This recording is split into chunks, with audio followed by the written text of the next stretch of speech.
Assalamualaikum warahmatullahi wabarakatuh. Selamat siang, salam sejahtera untuk kita semuanya. Terima kasih Novi, dan terima kasih teman-teman yang udah hadir di pertemuan 6 ini. Ada Bayu sama Rahmat. Sehat-sehat nih ya, Rahmat sama Bayu sehat ya? Sehat Bang. Mantap. Oke, ada materi baru tapi saya mau coba review kalau misalnya dari tugas yang kemarin kira-kira ada udah selesai atau ada kendala atau ada yang mau disampaikan dulu, gimana? Tugas kemarin itu kalau nggak salah, Trello, gimana? Trello-nya udah aktif, terus dari sisi front end sama back end itu udah buat login sama registernya atau belum? Terus sama back-end itu mengumpulkan sebanyak mungkin entitas pada software HRMS. Oke, kira-kira ada yang mau nyampain sesuatu? Ada yang udah selesai? Atau mau ditampilin? Kira-kira?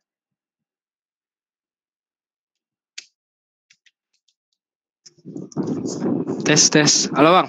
Yuk, halo. Ini Bang, yang sistem loginnya itu Bang. Oke. Kan kemarin kan belum ada temanya kan Bang ya?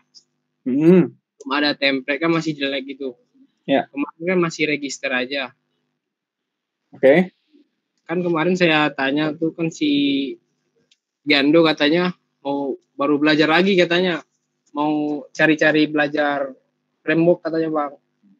Oh, framework. Oke. Ya. Belum apa ya katanya? Belum kurang ngerti lah katanya kan. Tapi saya pakai yang punya saya sendiri. Boleh. Kayak gimana tuh? Ada mau diliatin? Boleh Bang. Atau sambil diliatin sambil dikirim, ntar saya coba buat apa? Di Trello ada Bang. Oh, di WA aja Bang ya? Bentar. Di WA boleh. Trello-nya boleh dilihat dong. Saya invite dong. Udah saya invite Bang. Yo, udah di invite ya? Oke, udah. Saya coba login dulu ya. Saya masih pakai Trello kantor soalnya. Di Trello-nya udah saya iniin Bang. Udah saya attachment ke tugasnya. Udah ada. Sayanya udah di invite berarti ya? Udah Bang.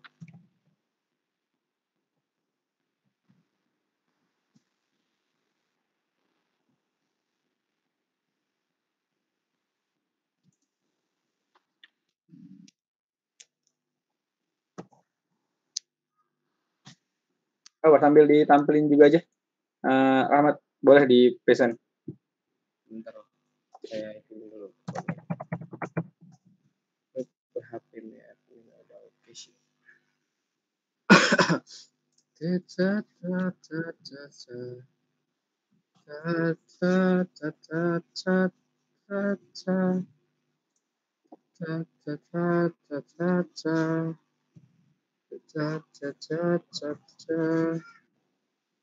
Kalau yang login backend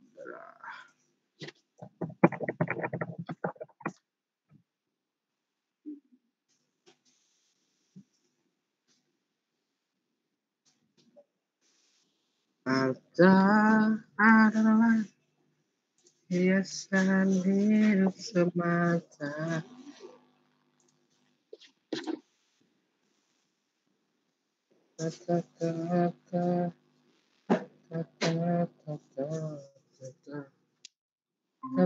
Udah Bang. Ya. Oke. Kelihatan?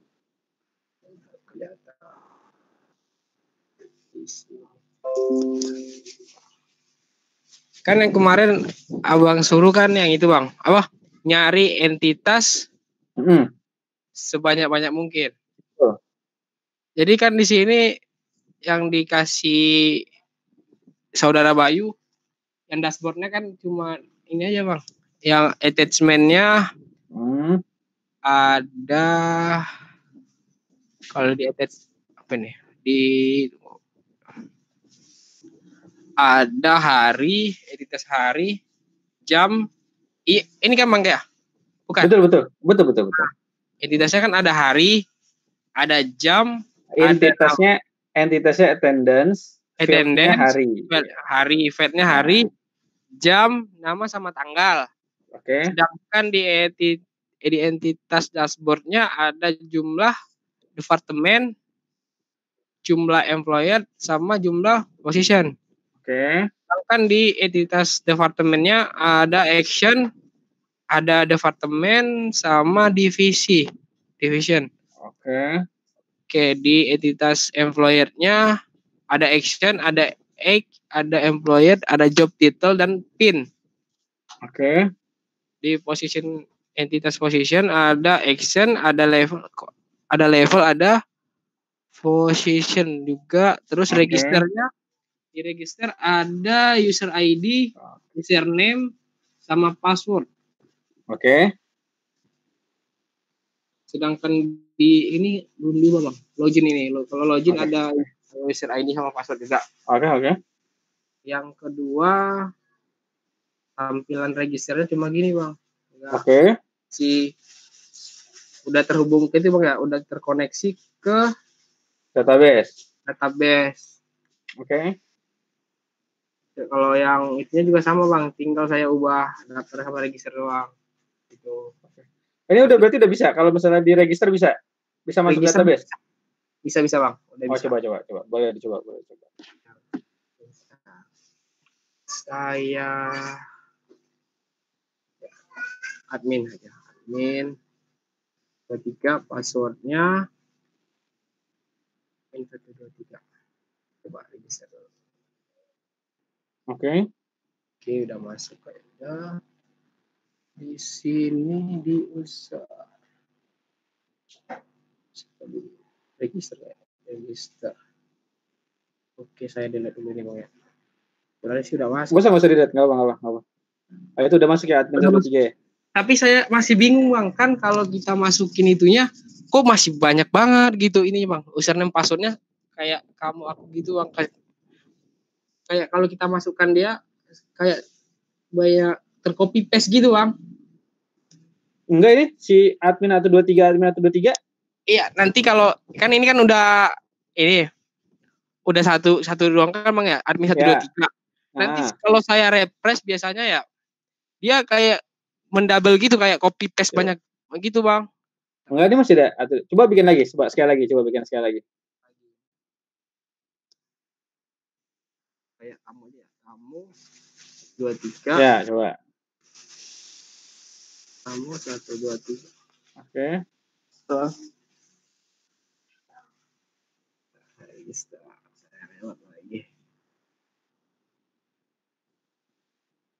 Udah. Nah, ini. Nah, itu kalau misalnya oke. Mungkin si kamu aku itu mungkin karena si pencet si button registernya ini kali mungkin 2 kali atau kecepatan akhirnya jadi 2 kali proses, itu bisa juga karena belum ada validasi, sebenarnya bisa juga. Nah, tapi ini udah oke. Loginnya berarti gimana kalau loginnya? Kalau loginnya bang minta. Ya, coba loginnya pakai yang tamu 123 coba. Tamu 123. Coba passwordnya salahin dulu. Ya. Apa aja salahin dulu. Coba login. Nggak mau masuk. Oh, kok error?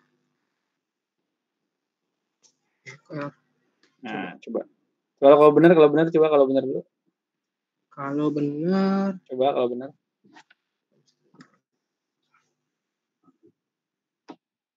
Ya. 5, 23. Oh, error sih.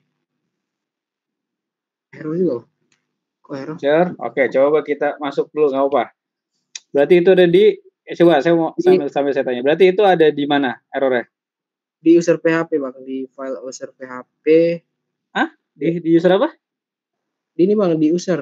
Oke, di user coba. Udah, itu kan ada filenya bang ya? Ada 2 nih, ada 2. Itu udah di login sama user PHP. Di sini. Coba ngoper coba. Line berapa coba lihat deh. User. Di sini. Koneksi ke database. Di line nomor 22. Line 22 coba. Jando Rahman. Apanya? Di line 22 sih tadi itu. Line 22 ya? Nah, coba.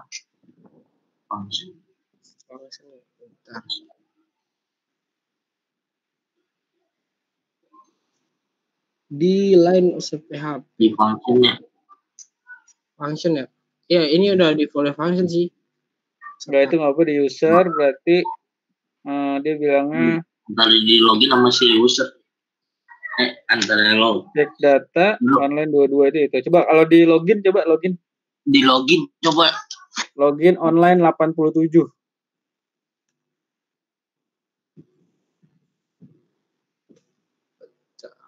Sorry dulu. 8 dicek data di ini bang, di fungsinya bang. Nah itu lihat dong, cek data. Nah coba, nih si cek data kan harusnya Ada parameter ya? Aduh. Iya betul. Tuh parameternya berarti yang ini ya. Berarti parameter nama sama pas. Sama password ya. Itu koma. Ya. Nggak pakai titik. Kalau titik itu kan buat nyambungin. Kalau misalnya Ya. si parameter sesuai sama si yang tadi ada di user.php. Oke, coba di refresh dulu. Udah nggak apa nantinya. Error. Coba di 25. Di user.php name. Cek data. Coba user. Di user. Cek data kan itu name. Ah itu tuh. Apa kira-kira salah apa coba? Yang di apa? Yang 26 bang ya? 26. Yeah. Link.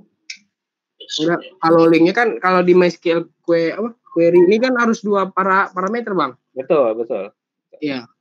Kan saya ambil itu bukan yang atasnya dulu, yang atasnya itu yang online 25. Online 25 ya. Nih, coba yang ini. Tampilannya dulu kan ada tuh yang paling atasnya undefined variable name. Pas. Ini bang, yang ini. Nah, ya kan berarti kan dia online 25 kan. Online 25 kan name. Iya. Select password from user where username sama dengan name. Name. Nah, harusnya harusnya nama ya. Oke, sip. Oke. Coba. Result query penghubung, sedangkan ini password. Ini masih gagal. Online 26 dulu ya. 26. Coba ini save dulu terus refresh lagi. Save dulu. Ini save dulu. Kalau misalnya kita troubleshoot lagi ketemu error gini, kita benerin dulu yang satu baru nanti kita benerin yang lain lagi. Nah, udah nggak ada kan tadi di line 25 ya udah nggak ada error kan? Berarti sekarang di 26.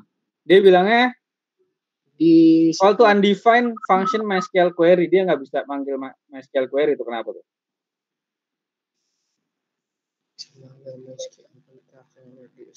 Bukan. MySQL query di 26-nya berarti MySQL. Enggak, tetap di user aja. Lalu query link query.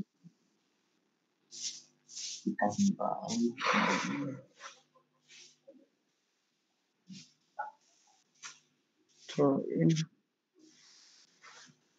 call to undefined function MySQL query. User 26.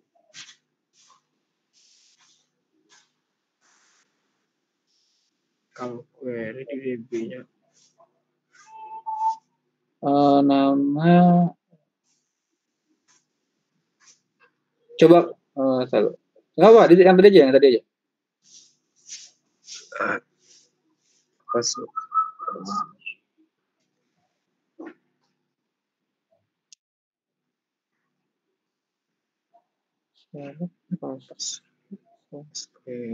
Coba tabelnya namanya user sebenarnya. User bener bang. User ya? Bukan di situ user.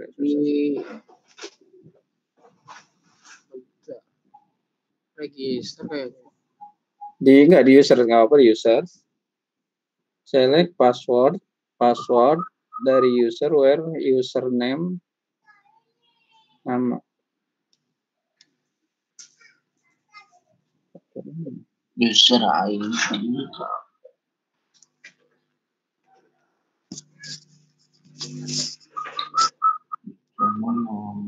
Coba kalau ke atas. Oh ini, sorry. Tadi kan coba yang error. Di login ya. Ya nih, ini kan dia bilangnya kan undefined function MySQL query.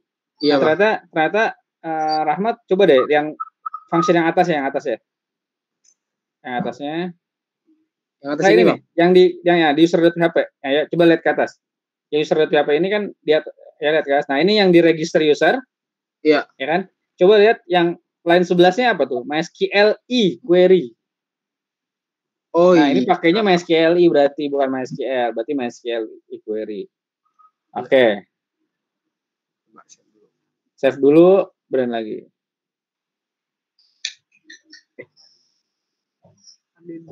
Refresh lagi. Ois. Apa? Login lagi. Bener aja dulu, coba bener dulu. 23.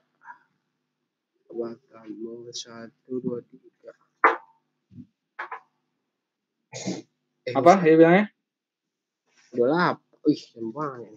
28. Oke, kita coba cari 28. 28 di Password verify itu pasti salah apa kira-kira?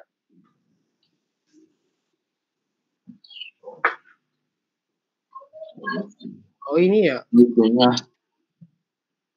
Ini ya, Bang ya? Bukan. Salah di sini.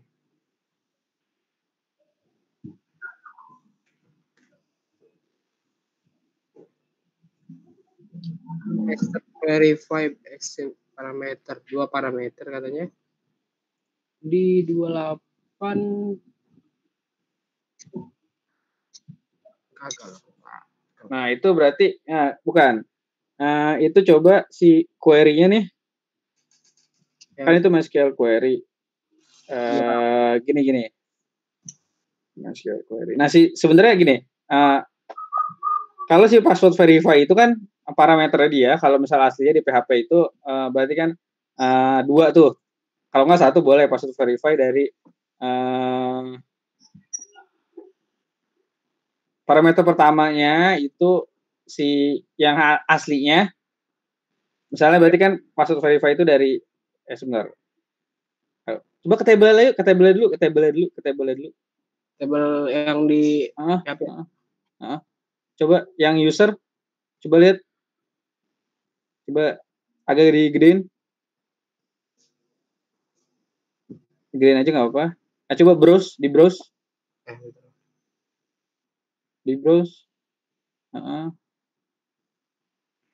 Nah, gini. Password verify itu kalau misalnya kita punya si data passwordnya itu udah ke hash namanya. Berarti udah berupa karakter hash. Gitu kan. Nah, kalau misalnya itu baru bisa pakai password verify. Tapi nanti coba cari lagi password verify. Ini karena ini masih passwordnya kan masih plain nih. Masih cuman kayak gini. Oke, kita coba kebalik lagi ke yang tadi. Codingan, Bang. Codingannya aja. Ini gini aja. Coba query-nya ganti. Select nggak apa-apa. Select bintang. Ini, Bang. Bukan. Di yang pas bagian query. Nah, passwordnya hilangin. Bukan. Yang pas bagian query. Query sama dengan select. Nah, itu. Passwordnya hilangin. Passwordnya ganti sama bintang. Sebenarnya nggak apa-apa. Tapi maksudnya tetap spasi lagi. Bintang. Spasi. Itu from-nya bintangnya spasi lagi. Oke. From user, where username sama dengan nama. Gitu kan. Ya. Paling ujung ke paling ujung. Nah, di sebelumnya samping 2 kali. Nah, situ spasi n 2 ya, Bang ya? Bukan. AND. Oh, AND. Password password pakai huruf kecil aja. Password sama dengan kutip 1 string pass. Begini bang, string. Oke, betul. Bukan, stringnya tuh pakai yang kayak itu tuh, dolar pass, string itu dolar pass. Berarti kan dapat dari atas. Iya. Ambil dari atas. Dari yang cek data tuh, cek data kan nama sama pass. Iya. Berarti ini password sama dengan dolar pass. Nama.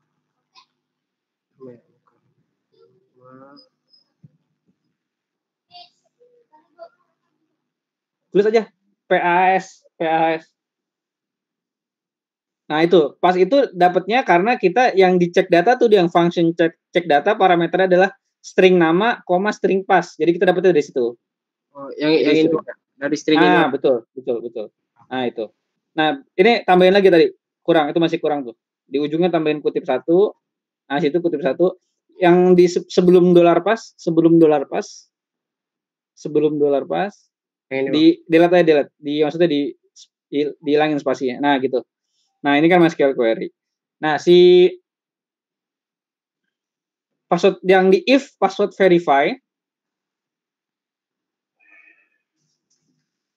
Yang ini bang. Yaitu ya se-if-nya dihapus. Password verify-nya dihapus.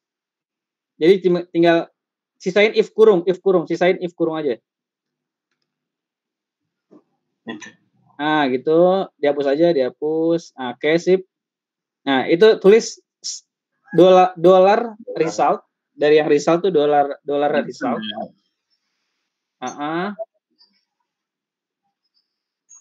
Oke.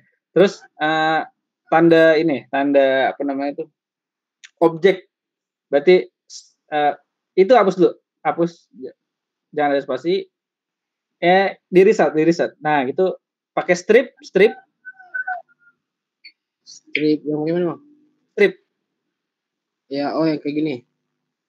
Itu underscore, yang strip tuh yang di tengah yang habis angka 0. Nah itu terus kurung siku tutup bukan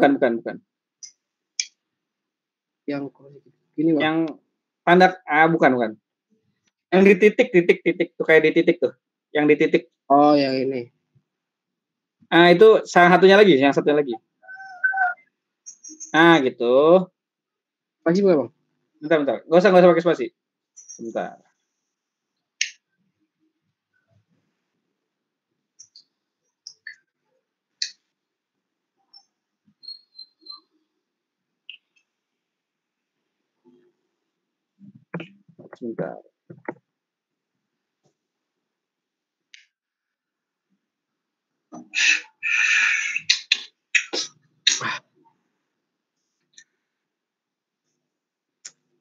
Error.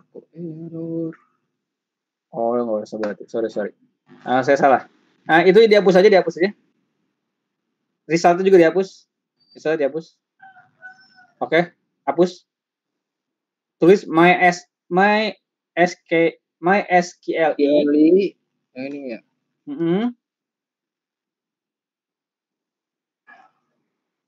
Underscore num underscore rows ROWS. Oke, dalam kurung itu dolar result.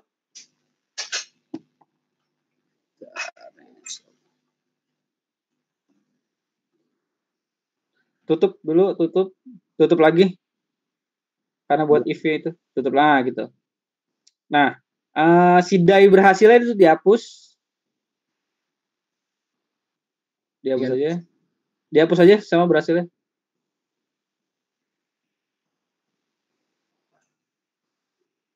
Eho berhasil. Nah, oke. Yang die gagalnya ganti juga, eho gagal.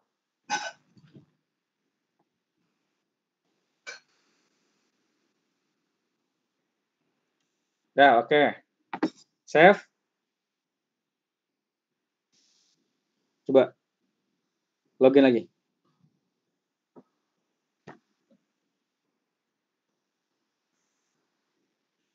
Login lagi.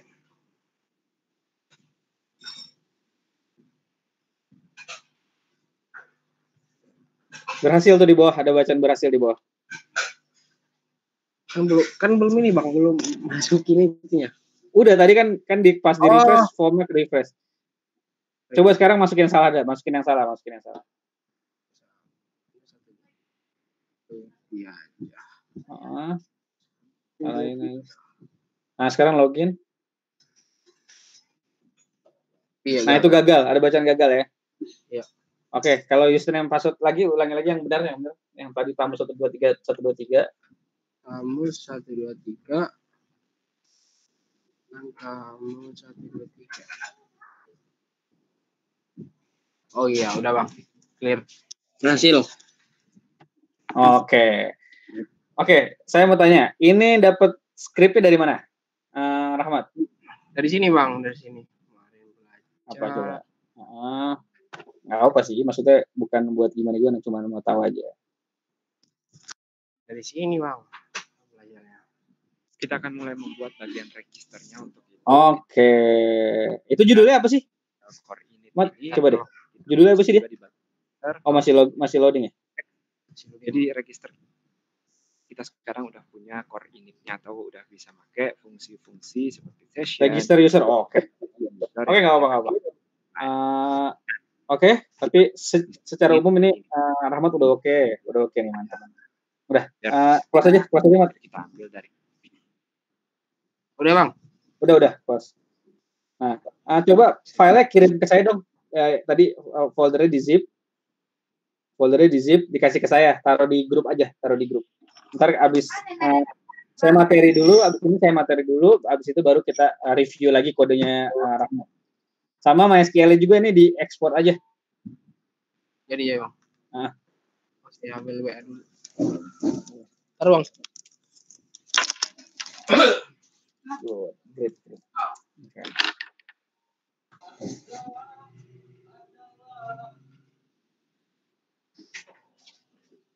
Yang lupa kok. Apa? Yang lupa. Eko. Sakit dulu deh. Anjing juga tutup. Eko lah kunci setan. Emang apa itu?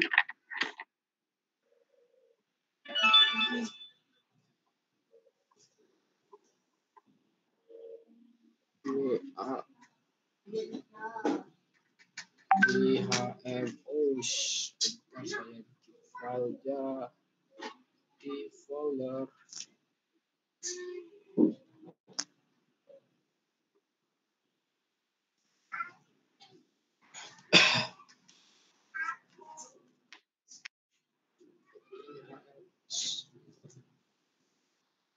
ada adalah biasa hidup semata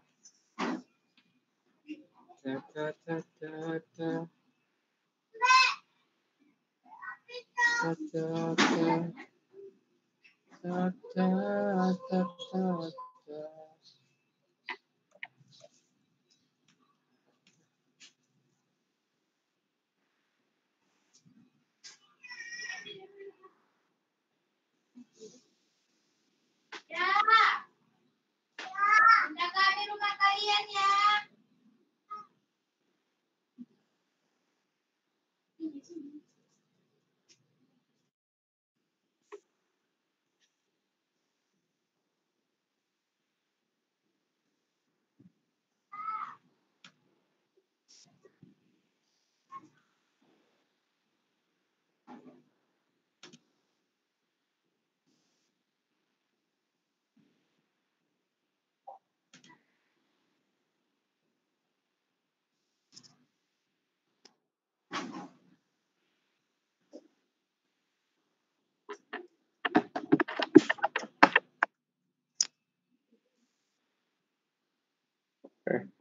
Ini yang tadi itu ya. Oke. Ini yang tadi barusan. Ini SQL ya? Sama ini file juga ya? Ini yang itu Bang, yang entitas yang tadi. Oke, sama ini juga, sama folder si project ya, folder project ya. Di zip. Oh, ini udah. Ini yang tadi ini. Iya, yang tadi bang. Yang tadi udah diedit juga. Iya. Yang udah diedit. Ini yang udah diedit berarti ya? Coba saya lihat lagi. So, folder.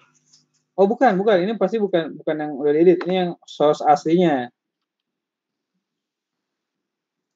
Itu pasti di htdoc. Tadi yang itu di htdoc saya ambil bang. Hah? Di htdoc. Ini soalnya usernya masih yang tadi. Belum berubah. Belum ada perubahan. Bukan yang tadi kita edit bareng-bareng, bukan. Coba ulangi lagi ke htdoc, coba ke htdoc. Mana htdoc? Ah, ini htdoc. Nah, coba ini lagi aja, di zip lagi aja. Ulang lagi. Ini di kontrol. Ini barusan.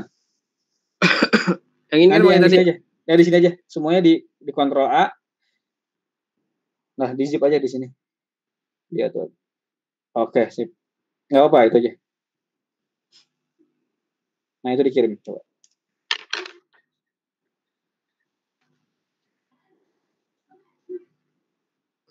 Langsung drag aja tuh ke WhatsApp-nya. WhatsApp-nya di situ. Nah, sip. Oke.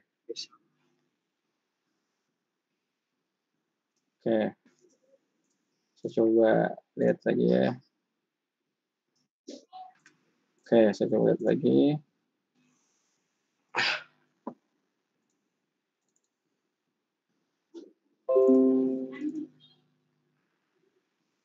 Nah, oke, ini udah benar. Oke. Nanti terakhir kita review lagi ya. Iya, Bang. Ini ya Trello-nya ya. Trello-nya yang ini Mas, Trello-nya. Masih ini yang desainnya itu teman itu belum Enggak apa-apa.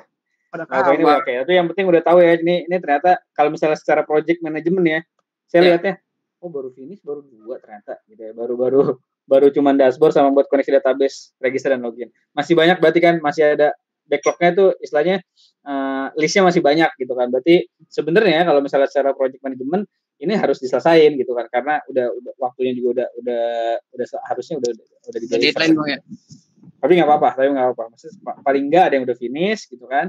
Mungkin keterbatasan waktu juga dari teman-teman gitu kan. Iya. Nah, itu nggak apa-apa. Tapi ini Trello-nya di ini aja terus ya. Dia dipakai aja terus ya. Iya, Bang. Bisa buat sambil ngingetin teman-teman juga, ini listnya masih banyak nih, ya bisa kayak gitu. Oke, tapi ini udah oke. Saya masuk ke materi.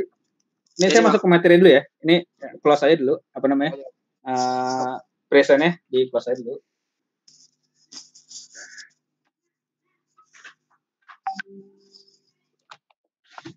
Buat saya nggak ada masalah kalau misalnya tadi soal copy paste, paling nggak Rahmat udah paham untuk cara installnya dulu lah, cara installnya gitu ya, nah ini codingan ini harus di mana ya taruhnya, itu udah oke, itu nggak apa-apa. Nah tadi nanti kita review lagi terakhir beberapa menit. Saya agak masuk materi dulu.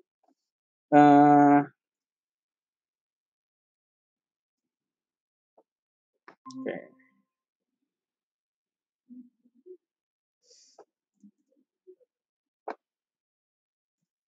Oke, ini udah kelihatan? Udah Bang, udah kelihatan. Oke, jadi selain kita sebagai anak IT, terutama programming itu kerjaannya adalah ngoding, jadi tapi secara pemikiran gitu ya, kita harus punya pola pikir anak IT yang seperti apa sih gitu ya. Jadi yang pertama adalah dari sisi ada 4, jadi ada 4 pilar. Ini nggak baku, tapi ini berdasarkan pengalaman saya, akhirnya saya merumuskan ini. Jadi sebenarnya pola pikir anak IT itu paling enggak minimal itu tentang 4 hal ini. Pertama tentang algoritma, yang kedua tentang persepsi teknologi, yang ketiga tentang career development, yang keempat tentang learning atau belajar. Nah, kalau tentang algoritma itu kita berbicara tentang fungsi algoritma pada aplikasi. Nah, ini algoritma kan nggak bisa dipisahin nih dari programming. Nah, ya kan, dari software, gimana cara pembuatan software itu nggak bisa nggak bisa dilepaskan. Mau nanti di pelajaran SMK, terutama di rekayasa perangkat lunak, dan nanti ke ranahnya di kampus itu pasti di materi kuliah dasar itu udah ada pasti algoritma. Dan sebenarnya kalau misalnya kita cari pembelajarannya di internet, mau e-booknya, mau videonya, itu sebenarnya pelajarannya pasti ini banget, tebel banget. Dan kalau di video lama. Itu karena algoritma nggak tentang bagaimana kita menggambar si algoritma ya, tapi kita paham tentang konsep algoritma, yaitu proses, bagaimana kita membuat suatu proses dan bagaimana kita mengkondisikan proses itu. Kayak misalnya tadi di codingannya Rahmat ada if gitu kan, kalau if passwordnya benar maka berhasil, kalau misalnya passwordnya salah itu gagal. Nah itu termasuk dalam algoritma. Algoritma itu yang akan selalu kita bawa kepada codingannya kita. Nah itu makanya algoritma itu harus diasah. Kita pola pikirnya harus diasah. Jadi kalau misalnya pertama kan pasti secara flow aja nih, secara flow aplikasi dari login kalau misalnya belum punya akun itu harus register, kalau setelah punya register harus login gitu kan, login baru masuk ke dashboard. Nah nanti ke dashboard misalnya kita berbicara tentang human resource, misalnya si karyawan ini hari ini udah absen apa belum. Kalau misalnya dia belum absen hari ini berarti dia dinyatakan tidak masuk gitu kan. Misalnya lagi kalau dia nanti absen sudah absen pagi tapi nggak absen sore, nah itu kan kondisi berarti kan, itu algoritma yang bermain gitu kan. Berarti kalau misalnya dia pagi, dia siang udah pulang berarti itu dinyatakan setengah hari. Atau misalnya dia masuk jam 9, jam 11 udah pulang, itu udah nggak dinyatakan dia hadir. Berarti sama aja dia alpha, berarti nggak hadir gitu. Nah, atau nanti misalnya dari segi penggajian. Misalnya, karyawan ini karyawan yang dalam per bulannya dia nggak masuk sebanyak 3 hari, berarti nanti dia dipotong sebesar 10%. Berarti kan kita harus ngecek karyawan mana yang absennya di bulan Januari misalnya, itu nggak hadir selama 3 hari. Berarti kalau misalnya yang nggak hadir 3 hari, kita filter. Nah itu berarti gajinya dipotong 10% misalnya gitu. Nah itu kan proses algoritma tuh yang kita harus asah. Gitu. Nah kita harus secara orang IT, terutama programmer gitu ya, kita harus sering berpikir kritis tentang algoritma ini. Jadi, kalau misalnya di aplikasi ini, kira-kira batasannya apa aja ya, kondisinya apa aja ya, kayak tadi yang karyawan-karyawan itu kita harus berpikir sampai sana. Jadi kalau kita buat aplikasi, kita harus lengkap, kondisinya harus lengkap, gitu. Nah, terus fungsi algoritma pada aplikasi lagi, selain di alur aplikasi tadi, di alurnya dan juga di codingannya, nah terus nanti kita juga harus biasanya nih ya di kantor gitu ya, di perusahaan-perusahaan itu kita harus membuat dokumentasi diagram. Nah, dokumentasi diagram ini kita harus buat nih. Tadi proses yang flow-nya itu nggak cuma kita obrolin, kita harus tuliskan sebagai diagram algoritma. Atau nanti ada namanya activity diagram. Itu kita harus gambar. Ya, makanya kita harus paham algoritma. Nah, sama nanti ada di alur deployment. Gitu kan. Alur deployment ini maksudnya instalasi, misalnya di hosting. Itu kita harus bermain algoritma kita, logika kita harus bermain seperti itu. Nah itu makanya sebagai anak IT pola pikir kita harus ada algoritma di sana gitu ya, harus sering kritis gitu ya untuk menggunakan algoritma. Nah kemudian yang kedua dari perihal persepsi teknologi pemrograman. Jadi gini, case-nya sama kayak gini. Tadi Rahmat bilang kalau di Ando itu belum terlalu paham bang, dia mau pakai framework gitu kan. Nah atau sekarang Rahmat ngambil source atau belajar source dari yang tadi. Nah itu sebenarnya nggak ada masalah. Mau langsung belajar framework nggak ada masalah. Mau langsung belajar kayak tadi Rahmat yang dapat dari yang YouTube itu nggak ada masalah. Cuman saya mau ngasih persepsi teknologi pemrogramannya lebih kepada step by step. Walaupun sebenarnya nanti tutorial comot sini itu kita ketemu sendiri dalam arti ini ternyata yang pas seperti ini, Tapi kalau misalnya saya boleh ngasih asumsi, ngasih persepsi gitu ya, kalau misalnya gimana sih belajar yang benar secara urutan kayak gini. Jadi kalau misalnya dasar, kita harus coba kita lihat, kita masih dasar nih. Kita belajar HTML, CSS, JavaScript. Nah, itu kan kita pelajarin tuh, HTML tuh ternyata tag kayak gini. div, itu kan heading, body gitu kan. Terus input. Nah, CSS buat mewarnain ternyata, buat layouting. Oh, JavaScript ternyata fungsinya untuk ini. Nah, terus kemudian baru kita setelah kita tahu tadi HTML, CSS, JavaScript, kita baru naik dikit ke tingkat medium. Untuk apa? Untuk bikin layouting. Layouting itu dari HTML, CSS, JavaScript kita bikin login, kita bikin halaman register, kita bikin halaman dashboard. Nah, itu namanya layouting. Nah, baru kita nanti belajar PHP dasarnya.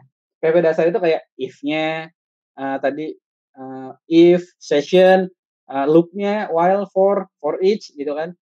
Terus kalau misalnya belajar tentang variabel, itu ya yang kalau yang saya referensi, yang saya kasih referensinya itu kan dasar tuh, PHP dasar. Kemudian baru kita agak naik dikit tuh, kita udah tahu PHP dasar gitu ya, kita pakai PHP dasar, kita baru ke tingkat yang advance, yang agak tinggian dikit. Seperti apa? Kayak misalnya dari JavaScript-nya, dari jQuery-nya kita bikin animasi yang simple kayak misalnya kan kalau misalnya di kita bikin tampilan gitu, biasanya ada hide, ada show gitu kan. Misalnya username password-nya sebenarnya username password salah, itu sebenarnya diumpetin dulu gitu, di hide gitu. Tapi nanti di show kalau misalnya udah muncul, atau misalnya kayak kita kalau misalnya loading page ada yang muter dulu tuh animasinya, itu bisa kita buat dari JavaScript atau dari jQuery. Yang baru kita belajar itu. Baru nanti kita belajar Ajax. Ajax ini apa namanya? Jalurnya protokol untuk post atau get data gitu. Jadi kita ngirim dari JavaScript, gimana tuh kalau yang dilakuin sama Rahmat sekarang kan itu klik button itu langsung ke proses ke back-end gitu ya, langsung proses ke back-end-nya. Nah, tapi kalau misalnya nanti main sama front-end, biar halus gitu ya, misalnya mau munculin ini dulu, register Anda sedang diproses gitu misalnya kan, munculin loadingnya itu pakai Ajax, pakai animasi.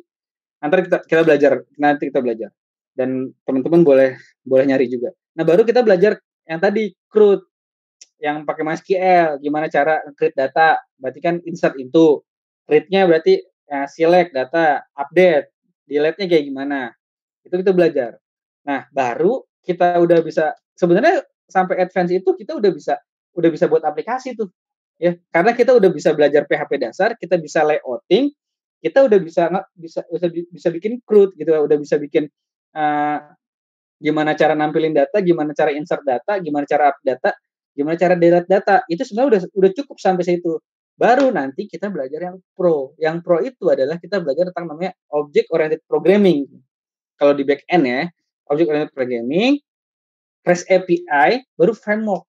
Nah, ternyata framework itu di tahap ini gitu. Sebenarnya kenapa saya kasih persepsi ini, biar teman-teman itu kuat dasarnya gitu ya. Nggak apa-apa, sebenarnya nggak apa-apa langsung nyebrang framework, tutorialnya juga banyak gitu kan.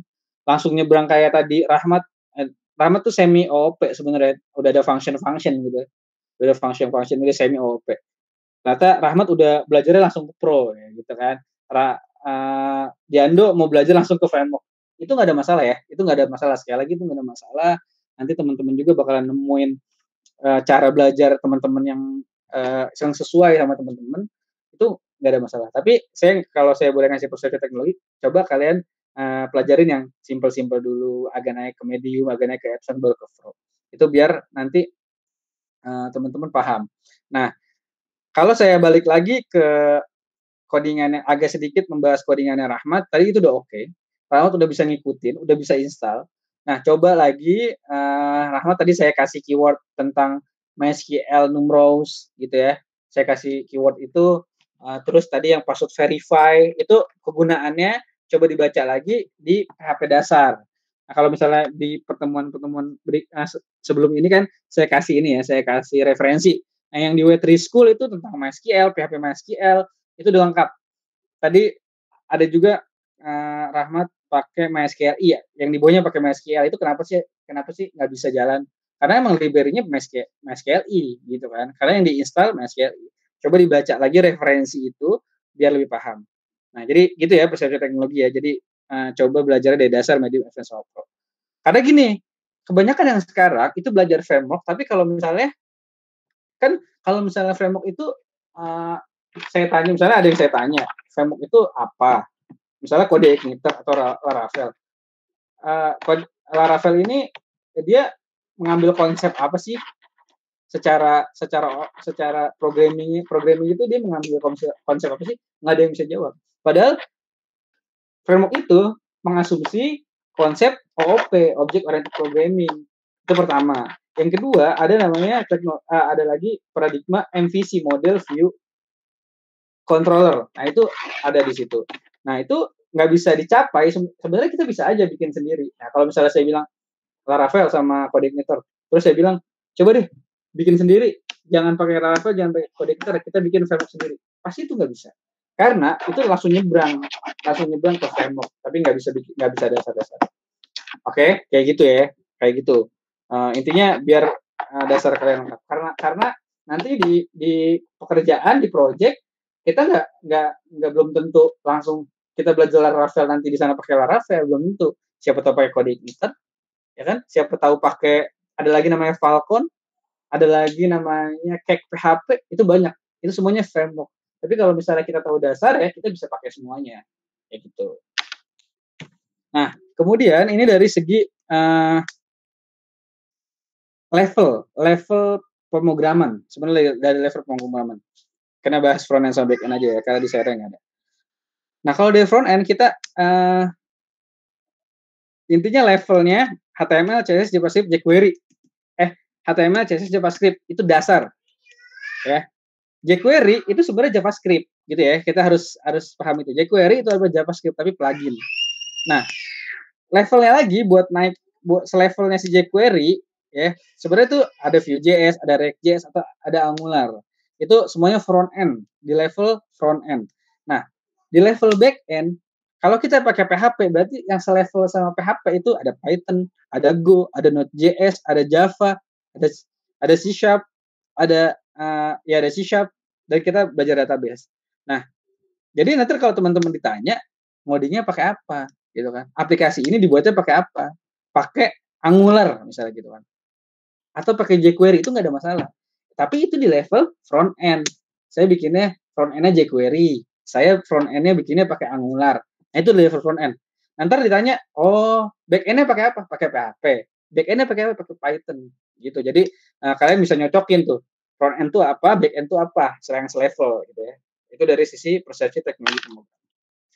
Nah, yang kedua, ketiga tentang pola pikir anak IT itu di career development, ya. Gimana kalian pengembangan karir kalian tuh mau seperti apa? Kalian harus baca. Di beberapa pertemuan sebelumnya saya bahas macam-macam karir di dunia IT. Ada yang turunannya ada tester, ada quality assurance, ada yang turunannya database designer, ada database administrator, banyak tuh. Yang ada yang software engineer, ada yang web design, itu banyak. Nah, tapi kalian bisa cari lagi ataupun buka materi-materi sebelumnya. Nah, tapi saya lebih ke arah career development tools. Nah, maksudnya apa? Ini tools kalian untuk berkarir di dunia IT itu ini, ada 4 ini. Yang pertama kalian harus punya portfolio. Oke? Portfolio itu buat kalian tampilin. Kalau misalnya ditanya pernah bikin apa aja, biasanya kayak gitu. Nah, kalian harus punya database portfolio kalian sendiri. Nah, kalau sekarang kalian masih kuliah, kalian masih banyak waktu untuk gimana caranya bikin portfolio. Nggak harus ke project. Kalian coba referensiin, coba mikir mikir ide-ide. Kayak misalnya, human resource. Saya bikin loginnya, saya bikin registernya, saya bikin tampilan karyawannya. Nah, itu kita bisa buat. Jadi aplikasi kan banyak nih, ada aplikasi e-commerce, ada aplikasi travel, ada HRMS, ada POS, terus ada misalnya yang simple itu kayak misalnya learning management system buat belajar, ada pencatatan, itu banyak tuh. Jadi kalian bisa buat portfolio itu berdasarkan aplikasi-aplikasi yang udah ada. Kalian bikin aja sendiri. Gitu ya. Itu akhirnya nanti kalian kalau misal ditanya udah pernah bikin apa aja, nggak apa-apa, itu nggak langsung keterjun project, tapi kalian bisa liatin, oh saya pernah bikin ini, saya pernah bikin ini, saya pernah bikin ini. Jadi kalau misalnya kalian belum dapat project, belum dapat, emang karena belum masih kuliah ya, masih belum dapat belum kerja juga, kalian coba posisiin diri kalian seolah-olah kalian dapat project, seolah-olah kalian udah kerja. Jadi kalian bikin aja portfolio kalian sendiri. Nah yang kedua kalian harus punya CV. Nah kalau yang sekarang kalian harus punya LinkedIn. Coba belajar gimana cara buat LinkedIn dan harus ada apa aja di profil LinkedIn. Di profil saya udah ada kalau misalnya mau cari Tresna Afriansyah, walaupun belum saya update. Nah kemudian kalian harusnya gitu ya mulai coba untuk bikin website pribadi. Nah dulu saya punya website pribadi karena sekarang saya udah di kantor, akhirnya itu nggak keurus, saya lebih banyak update untuk kebutuhan kantor. Nah kalian coba biar branding ya, biar kalian punya, bisa ngenalin diri kalian kemana-mana tuh udah punya. Coba nanti kita belajar gimana cara bikin website pribadinya, tapi mulai sekarang boleh dilihat, dicoba-coba untuk gimana cara bikinnya gitu ya. Misalnya coba sambil cek buat iseng-iseng rahmatwindy.com, misalnya Bayu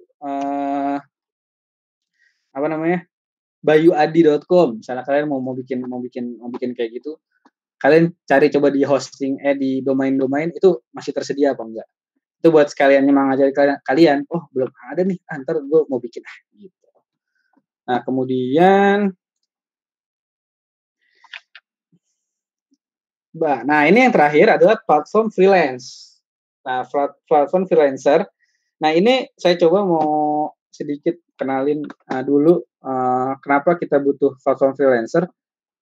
Dulu saya memulai karir saya itu sebagai freelancer, itu saya bukanya dulu Kaskus.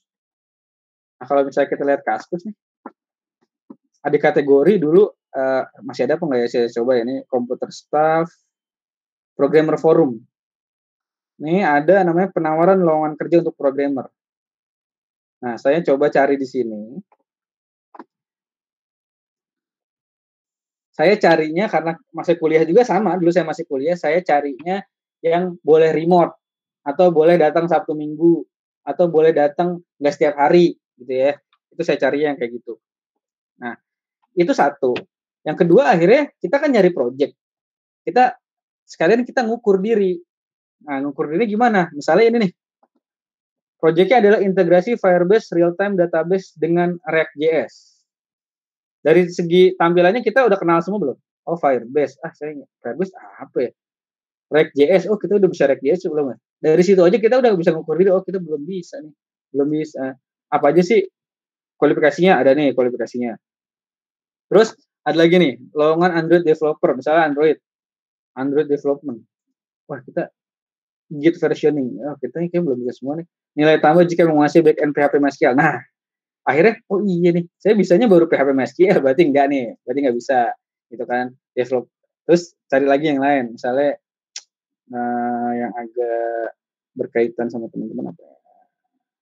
Nah ini nih, ini ada front end developer sama back end developer. Dari yang kalau front end, yang middle programmernya berpengalaman minimal 2 tahun, bisa Angular.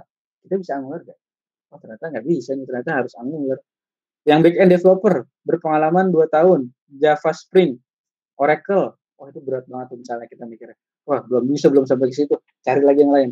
Tapi dari sini kalian akhirnya bisa tahu, oh saya harus belajar ini, saya harus belajar ini, saya harus belajar ini. Nah seperti itu. Jadi dari platform freelancer ini kita bisa ngukur diri kita sudah sampai mana, kita udah siap terjun project apa enggak. Kalau syukur-syukur nanti kita akhirnya dari kebutuhan ini kita pelajarin semuanya, kita belajar Angular, kita belajar PHP MySQL, semuanya kita pelajarin. Nanti kita coba beberapa bulan cari lagi, cocok nih, saya udah bisa PHP MySQL, saya udah bisa Angular, saya udah bisa jQuery, saya siap terjun ke project, hubungin. Kan bisa ada email di bawah nih, hubungin siapa nih, how to apply, kirimnya ke sini. Nah itu kita bisa hubungin. Sambil kita ngecek, kita sebenarnya kirim aja semua, kirim. Kalau saya sih dulu kirim CV ya ke yang emang cocok. Ada beberapa yang dikontak, ya udah mereka setuju. Secara rate harga juga namanya mahasiswa ya, masih berapa aja. setuju, tapi nggak apa, kita punya pengalaman untuk membuat project. Nah itu kita harus belajar mulai belajar untuk freelance. Waktu kalian karena masih ngampus itu masih banyak. Waktu belajar masih banyak, waktu jadi freelancer masih banyak. Nah, itu. Oke, balik lagi ke sini. Nah, yang terakhir. Nah, oke. Yang pola pikir anak IT ini harus di sini. Learning. Kita never stop learning. Kita nggak boleh berhenti belajar. Kalau kita udah bisa HTML, kita bisa CSS itu apa, JavaScript itu apa. Kadang-kadang kita mikir, oh saya udah tahu HTML apa, CSS apa, JavaScript apa. Akhirnya nggak mau belajar lagi. Saya udah bisa PHP, saya udah bisa install SAM, saya udah bisa jalanin localhost, saya udah bisa bikin database. Itu biasanya kalau udah sampai situ, oh udah bisa, berarti saya nggak usah. Apalagi kalau misalnya kuliah. Kalau misalnya kita udah belajar duluan sama materi kuliah, terus biasanya udah bisa lebih dari teman-teman, udah bisa lebih dari dosen, biasanya kita agak sombong gitu ya. Maksudnya, udah bisa gue. Padahal levelnya kita kalau masuk ke project, itu belum tentu bisa ngerjain projectnya. Makanya jangan pernah berhenti belajar. Sekarang kita udah tahu nih, di Student Developer Box ini kan, udah kasih tahu step by step-nya gitu ya. Belajar ini. Nah, kalian coba gali lagi sendiri. Harus belajar apa, gitu kan. Nah, ada teknologi yang namanya Google.com. Nah, ini perpustakaan besar banget nih, Google.com. Kalian bisa lihat semuanya di sini. Tutorial, gitu kan. Semuanya ada di sini. Kalau misalnya kalian lagi nemu stuck, lagi nemu, kayak tadi Rahmat nggak nemu error, bisa tuh, copy paste aja. Copy paste, nanti biasanya ketemu tuh di Google. Nah, gitu. Nah, tambahan dari saya, untuk belajar dari Google, itu pasti referensi banyak banget. Kalian, ini pernah saya mention nih, beberapa pernah saya mention di pertemuan-pertemuan sebelumnya, kalian coba biasain untuk menambah wawasan kalian, untuk bikin semangat kalian, biasain dalam satu hari itu buka Tecin Asia Indonesia, buka Daily Sosial, buka namanya McKinsey and Company, buka Medium. Nah, kalian coba buka semua itu tiap hari. Satu kali aja minimal. Di pagi atau di siang atau di sore. Itu kalian bakalan nemuin inspirasi. Kayak misalnya buka Tecin Asia atau Daily Sosial, kalian nemuin yang namanya ada 10 startup baru di 2020. Ada startup fintech, ada startup restoran, ada startup yang bergerak di bidang food. Sorry. Itu kalian bakalan nemuin banyak di situ. Nah, kalau kalian buka media-media ini, itu kalian bakalan mikir, level gue masih ini banget ya, masih cemen banget. Yang lain di seumuran gue udah bisa kerja di sini, udah bisa sampai level mana, udah bisa bikin startup, tapi gue masih gini-gini aja. Akhirnya kalian terpacu untuk untuk belajar lagi. Dan di media-media ini kita nggak cuma belajar codingnya, kita belajar bisnisnya, gimana cara membangun startup, bagaimana kita mengembangkan diri kita, gimana cara berkarir, itu semuanya pasti ada di sini. Dari sini juga kalian bakalan nemu ide-ide baru. Siapa tahu kalian nanti mau bikin startup, mau bikin produk sesuatu, itu inspirasinya semuanya dari sini. Mungkin kalau sekarang masih saya tanya mau bikin apa, itu masih bingung, saya mau bikin ini. Tapi kalau misalnya kalian sering baca referensi gitu kan, itu ide kalian makin banyak gitu kan, dan kemauan buat belajar itu makin bertambah. Nah, kemudian ada satu, kalian bisa juga belajar namanya dari Udemy atau dari Decoding. Nah, ini keduanya adalah course. Kalau Udemy lebih ke video, itu ada yang berbayar sekitar 300 ribuan. Kalau misalnya kalian mau investasi di pendidikan gitu ya, kalian coba saya di Udemy ada pelajaran apa sih? Coba kalian cari aja, kayaknya ini cocok nih, saya kumpulin uang buat nabung, buat saya belajar. Di YouTube sebenarnya banyak, tapi ada yang spesifik di Udemy itu lebih bagus. Gitu. Nah, terus ada kalau di coding itu founder Indonesia, orang Indonesia, itu lebih ke short course gitu. Jadi kursus yang singkat itu dapat sertifikat. Nah, itu coba kalian cari tahu sih di coding itu tentang apa. Nah, ada, dan di Google ada yang namanya kalau kita ketemu problem, kalau kita bikin error ini nulis di Google gitu ya, pasti yang keluar namanya ada Stack Overflow. Nah, Stack Overflow ini banyak banget referensi error, gimana caranya, kenapa database saya nggak connect, kenapa pakai kenapa codingan saya error di bagian ini, tadi yang undefined itu kenapa, itu semuanya biasanya ketemu di Stack Overflow gitu. Yang walaupun web yang lain banyak juga. Tapi dari sini saya mau ngajarin jangan pernah berhenti untuk belajar. Jangan pernah ngerasa oh stop saya sampai sini doang udah bisa. Nah, kalian harus pokoknya coba biasain belajar yang baca-baca yang media-media ini biar kalian tambah inspirasi. Oke, paling itu aja. Kayaknya nggak cukup nih untuk ngebahas codingannya Rahmat, tapi semoga minggu depan kita agak nge-review lagi deh codingan-codingannya Rahmat sama teman-teman yang lain kita bahas. Tapi saya asumsikan atau saya kasih notes ya buat Rahmat dan teman-teman, terutama karena tadi yang present Rahmat, sebenarnya secara database itu masih salah. Tapi nggak apa-apa, itu udah nyoba ya, udah tahu cara bikin entitas tuh apa, tabelnya ya, terus udah bisa bikin fieldnya. Walaupun secara aslinya tuh masih salah. Tapi nggak apa-apa, itu udah oke, udah coba belajar. Tadi juga yang masalah login register udah coba belajar dari source yang lain, itu nggak apa-apa. Walaupun nanti pasti ada salahnya. Nanti kita bahas minggu depan. Tapi secara umum kalian udah oke. Udah pakai Trello itu udah oke. Kalian udah ya kayak kerja di kantor lah gitu ya. Saya mau biasain di situ juga. Overall ini udah keren banget, Rahmat, Bayu, terima kasih udah keren sih. Nah, tugas untuk minggu depan kalau saya lihat, saya nggak tahu sih, maksudnya kalau misalnya bisa disampaikan ke teman-teman gitu ya, kalau misalnya desainernya masih ada gitu ya, itu tugasnya adalah sebenarnya kalau dari desainer tuh saya pengen bikin tampilan mobile, terus human resource management sistemnya kita gitu yang kita lagi rancang, dibikin logonya versinya kita, terus bikin grafik pendukung websitenya sama mendesain mockup pada device. Jadi tampilan laptop, mockup laptop tuh ditempelin sama desain yang udah dibuat misalnya gitu. Nah kalau yang front end, kan ada nih front end sampaikan teman-teman ada Rahmat sama Bayu. Yang front end coba bikin dari semua halaman yang udah kalian buat, yang HTML-nya itu kalian coba gimana caranya bikin tampilan mobile atau responsive design. Nah, yang back end yang buat Rahmat nih, coba bikin CRUD-nya. Gimana cara nge-create data, nge-read data, update data sama delete data. Gitu ya. Itu coba itu tugasnya. Nah, untuk minggu depan, sambil minggu depan berarti kita review tugas aja nih kayak minggu depan. Mungkin materinya dikit kalau untuk minggu depan. Kita mau biar lebih paham. Kita langsung ngoding aja nanti minggu depan.